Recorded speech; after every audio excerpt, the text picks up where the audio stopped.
नमस्कार। Shrimati Veena, associate professor in chemistry, Shrimati Narmada Devi Bihani, राजकीय स्नातकोत्तर महाविद्यालय, नौहर, जिला हनुमानगढ़। बीएससी फर्स्ट ईयर में आज की इस ई क्लास का टॉपिक है free radical halogenation of alkanes, एल्केनों का मुक्त मूलक हैलोजिनीकरण। तो हम चर्चा करेंगे कि ये हैलोजिनीकरण क्या होता है, इसकी क्रियाविधि क्या होती है, और इसके अतिरिक्त इसमें हम इनके एनर्जी प्रोफाइल डायग्राम, हैलोजिनीकरण के लिए एनर्जी प्रोफाइल डायग्राम के बारे में भी आज की इस क्लास में हम चर्चा करेंगे। तो किसी एल्केन का उच्च ताप पर अथवा सूर्य के प्रकाश में हैलोजन से अभिक्रिया करके हैलोजन डेरिवेटिव का बनाना हैलोजिनेशन कहलाता है। और ये जो अभिक्रिया है ये फ्री रेडिकल मैकेनिज्म के द्वारा संपन्न होती है, मुक्त मूलक विधि के द्वारा ये संपन्न होती है।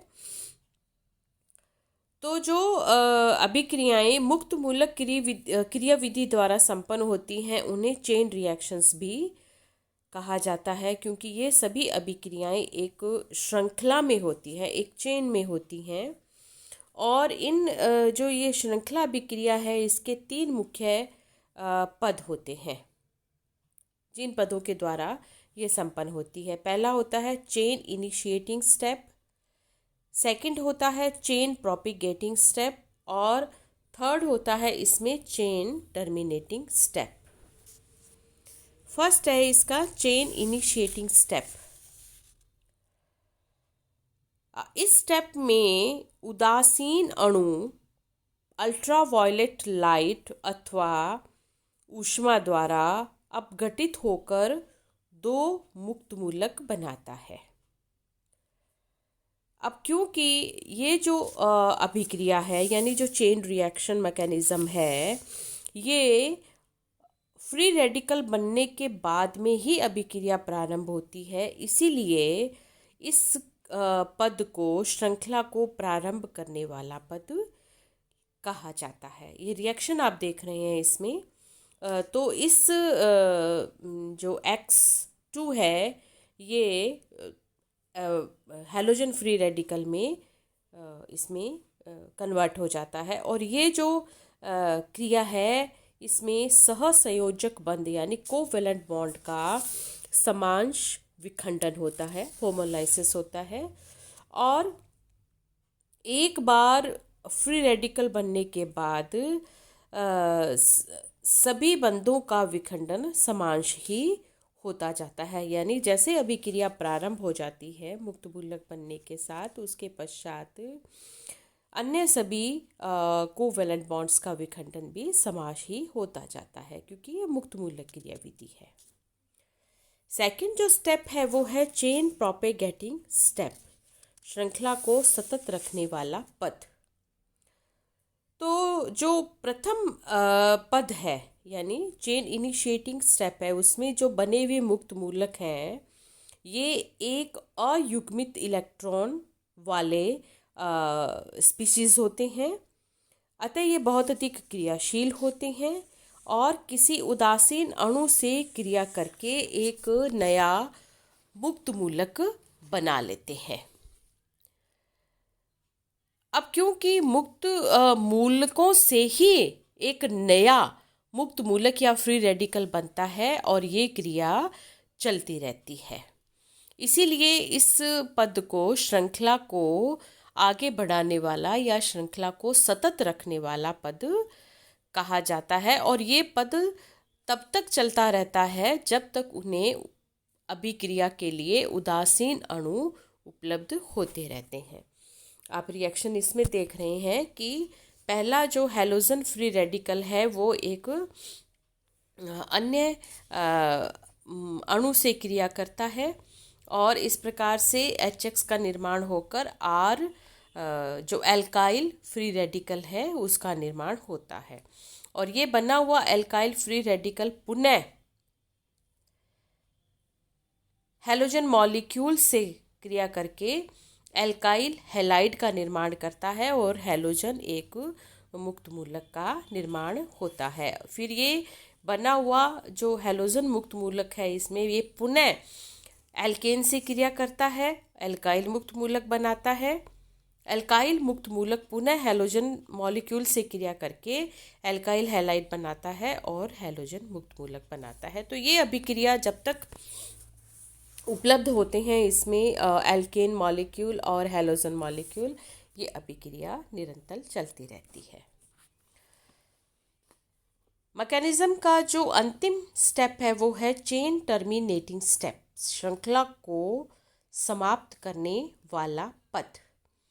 तो इन जो सेकंड जो पद था उसमें जो मुक्त मूलक बने वे परस्पर संयुक्त होकर उदासीन अणु बना लेते हैं, तो मुक्त मूलक वहाँ पर समाप्त हो जाता है और अभिक्रिया बंद हो जाती है। इसीलिए इसको श्रृंखला को समाप्त करने वाला पद है। यानी बने हुए जितने भी मुक्त मूलक हैं ये आपस में क्रिया करके न्यूट्रल मॉलिक्यूल बना लेते हैं। जैसे आर मुक्त मूलक एल्काइल फ्री रेडिकल और हैलोजन क्रिया करके आर एक्स बनाते हैं, दो एल्काइल फ्री रेडिकल करके हायर एल्केन बना लेते हैं। इसी प्रकार से दो हैलोजन मुक्त मूलक है ये हैलोजन मॉलिक्यूल बना लेते हैं।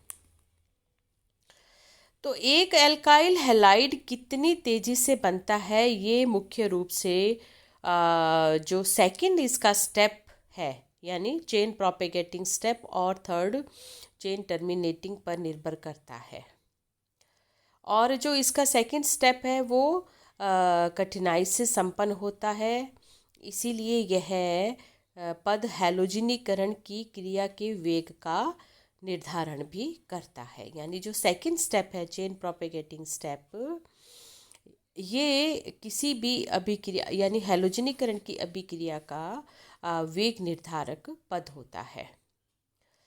इसी पद में एल्काइल फ्री रेडिकल बनते हैं और एल्काइल जो रेडिकल्स होते हैं वो थोड़ा कठिनाई से बनते हैं, लेकिन एक बार बनने के बाद ये एल्काइल हैलाइड में बहुत ही आसानी से परिवर्तित हो जाते हैं। अब यहाँ पर जो सबसे महत्वपूर्ण बात जो तथ्य है वो ये है इस हैलोजिनीकरण रिएक्शन में कि एल्केन्स का हैलोजिनेशन कुल मिलाकर एक ऊष्माक्षेपी अभिक्रिया है यानी एक्सोथर्मिक रिएक्शन है, लेकिन इसके उपरांत भी इस अभिक्रिया के लिए उच्च ताप या उच्च ऊर्जा युक्त अल्ट्रावायलेट विकिरणों की आवश्यकता होती है। तो इसमें यानी कि हैलोजिनीकरण की जो अभिक्रिया है ऊष्माक्षेपी है, परंतु फिर भी इसके लिए हाई टेम्परेचर या अल्ट्रावायलेट रेज की आवश्यकता पड़ती है। यहाँ एक एग्जाम्पल हम लेते हैं, वो है मेथेन के क्लोरीनेशन ऑफ मेथेन। आप देख रहे हैं CH4 + Cl2 CH3Cl + HCl, delta H की वैल्यू है 25 किलो कैलोरी पर मोल, माइनस जो शो करता है कि ये अभिक्रिया एक्सोथर्मिक रिएक्शन है।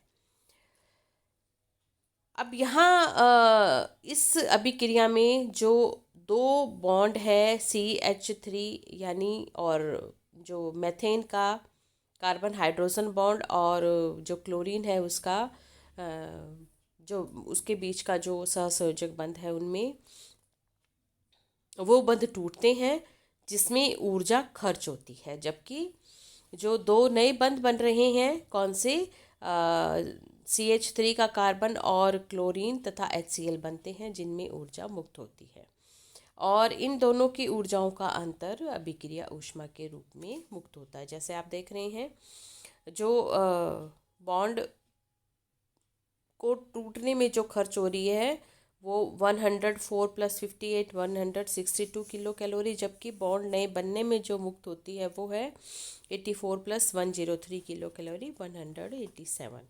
तो डेल्टा एच की वैल्यू होगी 25 किलो कैलोरी पर मोल। अब इस अभिक्रिया में 162 किलो कैलोरी ऊष्मा बंध को तोड़ने में खर्च हुई, कुल खर्च हुई ऊष्मा है, जबकि 187 बंध बनने में मुक्त हुई। तो कुल मिलाकर 25 किलो कैलोरी ऊर्जा मुक्त हुई।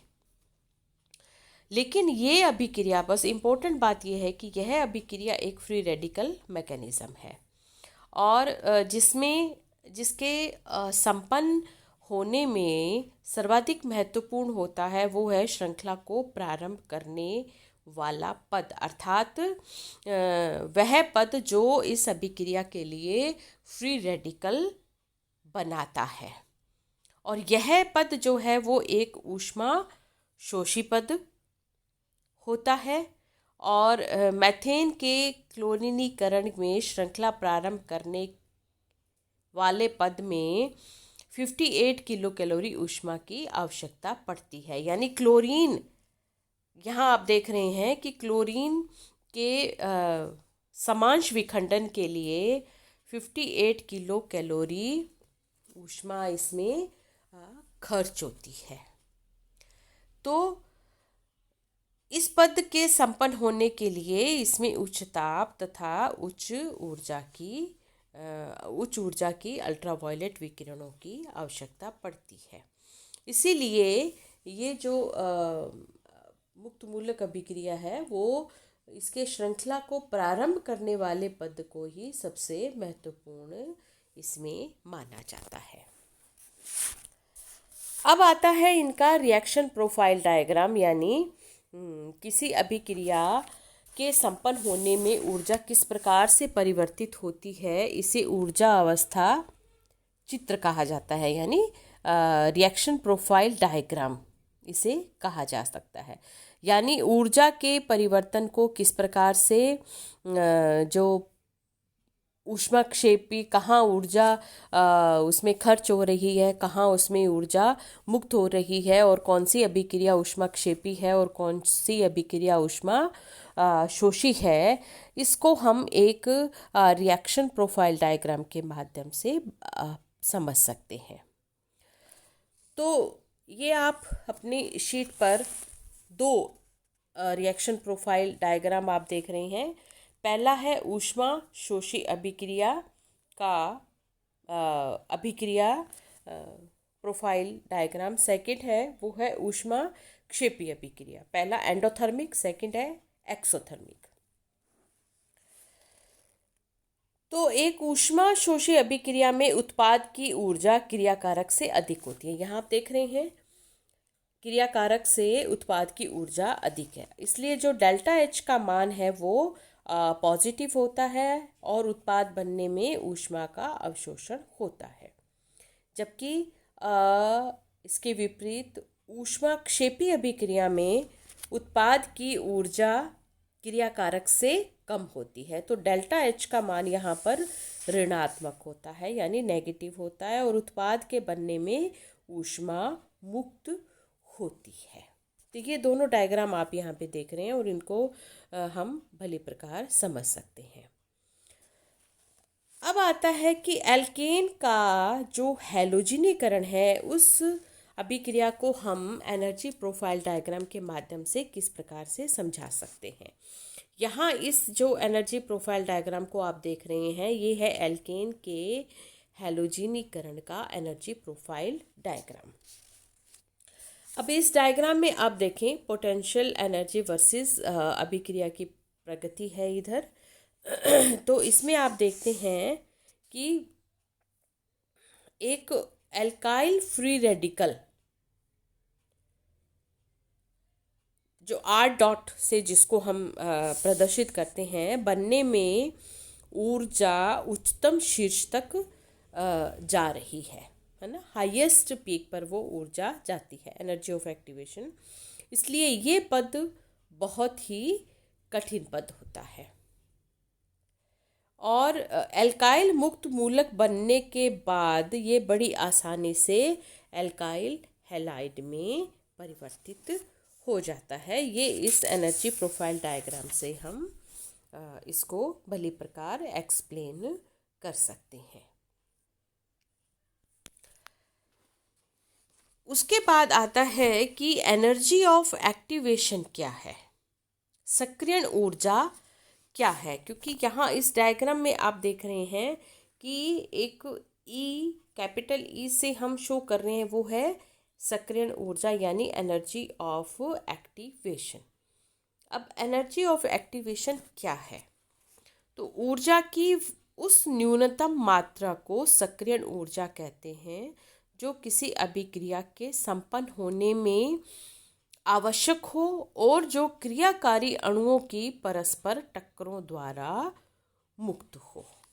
एक एग्जाम्पल यहाँ आप देखें, ये है मैथेन व क्लोरीन फ्री रेडिकल से मिथाइल फ्री रेडिकल और HCl के बनने की अभिक्रिया।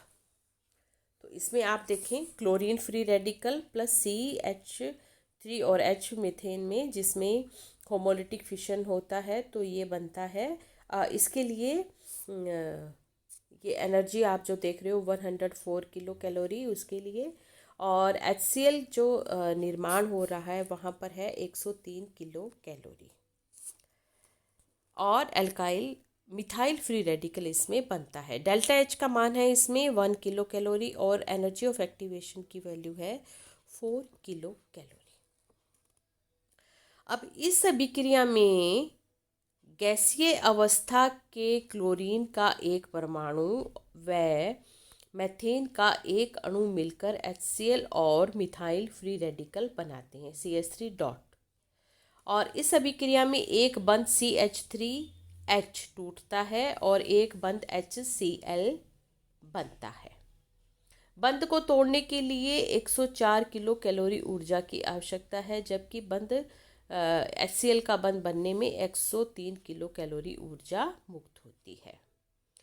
तो इस अभिक्रिया को संपन्न होने के लिए 1 किलो कैलोरी ऊर्जा की आवश्यकता है, यानी डेल्टा H का मान है 1 किलो कैलोरी एनर्जी, वो भी प्लस में। लेकिन वास्तव में इसकी जो सक्रियण ऊर्जा है वो है 4 किलो कैलोरी। यानी जब तक इस अभिक्रिया में भाग लेने वाले अणुओं और परमाणुओं की टक्कर इतनी प्रभावी नहीं होगी, उनकी नहीं हो कि सक्रियण ऊर्जा के बराबर ऊर्जा उसमें प्राप्त नहीं कर पाए, तब तक वो अभिक्रिया संपन्न नहीं होती है।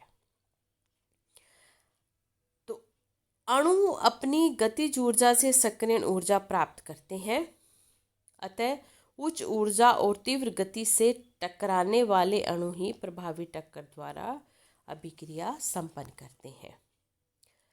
इस अभिक्रिया में अणुओं की प्रति 40 टक्करों में से केवल एक टक्कर ऐसी होती है जो प्रभावी होती है और अभिक्रिया के लिए पर्याप्त सक्रियण ऊर्जा जो प्रदान कर सकती है। अब आता है कि ओरिएंटेशन क्या है। मतलब किसी भी अभिक्रिया को संपन्न होने के लिए एक तो आवश्यक शर्त है उसकी सक्रियण ऊर्जा, और दूसरा है जो एक अन्य आवश्यक शर्त होती है वो है प्रभावी टक्कर के समय अणु परस्पर सही दिशा में अभिविन्यासित हो।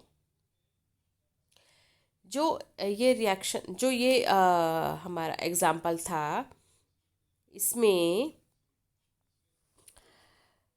मैथेन का अणु इस प्रकार से अभिविन्यासित होना चाहिए कि तेजी से आने वाले सक्रिय क्लोरीन परमाणु के सामने उनका हाइड्रोजन परमाणु आए, तभी मैथेन का CH बंध टूटकर HCl का नया बंध बन सकेगा। और इस अभिक्रिया में 8 टक्करों में से केवल एक टक्कर ही सही दिशा में अभिविन्यासित होती है। तो इस प्रकार से हम देखते हैं, यहाँ आप देख रहे हो इस अभिक्रिया का एनर्जी प्रोफाइल डायग्राम, जिसमें डेल्टा एच का मान है 1 किलो कैलोरी, लेकिन एनर्जी ऑफ एक्टिवेशन का मान है वो है 4 किलो कैलोरी। तो किसी अभिक्रिया के संपन्न होने के लिए अणुओं के मध्य ऐसी टक्कर होनी चाहिए जिसमें पर्याप्त मात्रा में सक्रियण ऊर्जा मुक्त होती हो तथा अणु सही दिशा में अभिविन्यासित हो।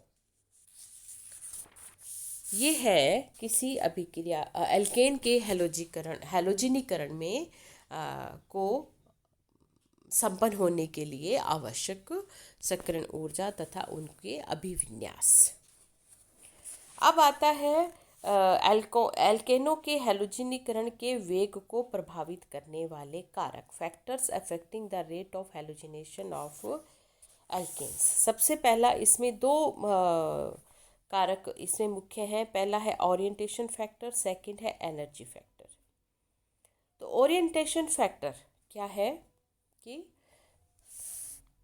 अभिक्रिया के समय क्रियाकारी अणुओं के मध्य जब टक्कर हो तो उनका अभिविन्यास इस प्रकार से होना चाहिए कि जो परमाणु उस अभिक्रिया में भाग ले रहे हैं उनके मध्य बनने वाला बंध सुगमता से बन सके। यदि क्रियाकारी अणुओं की सांद्रता अधिक हो अथवा गैसीय क्रियाकारकों का दाब उच्च हो तो उनके मध्य की प्रभावी टक्करों का वेग बढ़ जाएगा, परिणाम स्वरूप उस अभिक्रिया का वेग भी बढ़ जाएगा। तो क्रियाकारकों की उच्च सांद्रता अथवा उच्च दाब पर किसी अभिक्रिया का वेग भी उचित होता है।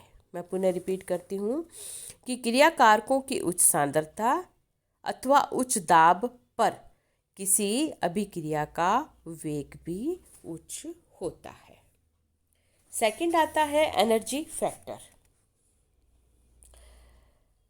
अभिक्रिया के समय टकराने वाले क्रियाकारी अणुओं की गतिज ऊर्जा पर्याप्त होनी चाहिए जिससे उनकी टक्कर इतनी प्रभावी हो कि कम से कम सक्रियण ऊर्जा के बराबर ऊर्जा मुक्त हो सके। यदि क्रियाकारी अणुओं का ताप उच्च होगा तो उच्च ऊर्जा वाले अणुओं की संख्या अधिक हो जाती है, परिणाम स्वरूप अभिक्रिया का वेग बढ़ जाता है। मैं पुनः रिपीट करती हूँ इस लाइन को कि यदि क्रियाकारी अणुओं का ताप उच्च होगा तो उच्च ऊर्जा वाले अणुओं की संख्या अधिक हो जाती है, परिणाम स्वरूप अभिक्रिया का वेग बढ़ जाता है। इस एक ग्राफिकल रिप्रेजेंटेशन है ये एक्स और एक्स एक्सिस पर अगर हम देखें तो वो है टकराने वाले अणुओं की गतिज ऊर्जा और उधर वाई एक्सिस पर है प्रति सेकंड टकराने वाले अणुओं की संख्या। तो आप यहाँ देखें कि जब टेम्परेचर T2 जो है वो T1 से अधिक है तो इस प्रकार से ताप उच्च होगा तो उसमें अणुओं की संख्या भी अधिक होगी और परिणाम स्वरूप उनका जो अभिक्रिया का वेग है वो भी अधिक होगा।